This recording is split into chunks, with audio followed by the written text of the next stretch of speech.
Dadang Iskandar ditetapkan sebagai tersangka kasus penembakan Kasat Reskrim Polres Solok Selatan Kompol Anumerta Ulil Rianto Ansari.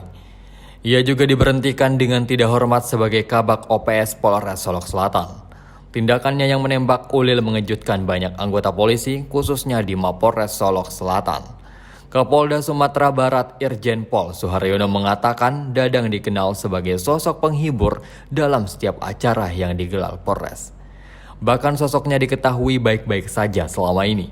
Suharyono justru mendapat laporan jika Dadang yang pernah menjabat sebagai Kasat Narkoba Polres Kota Padang itu ketika ada serah terima jabatan sering bernyanyi dan menghibur anggota lainnya. Pada Agustus 2023 lalu, AKP Dadang mengusut kasus tambang emas ilegal. AKP Dadang justru membongkar kasus persetubuhan anak di bawah umur hingga kasus pencurian kendaraan bermotor di Solok Selatan. Ini membuat Kapolda tidak menyangka atas sikap Dadang yang berbanding terbalik dengan tindakannya menembak Kompol Ulil hingga tewas. Download Tribun X sekarang, menghadirkan lokal menjadi Indonesia.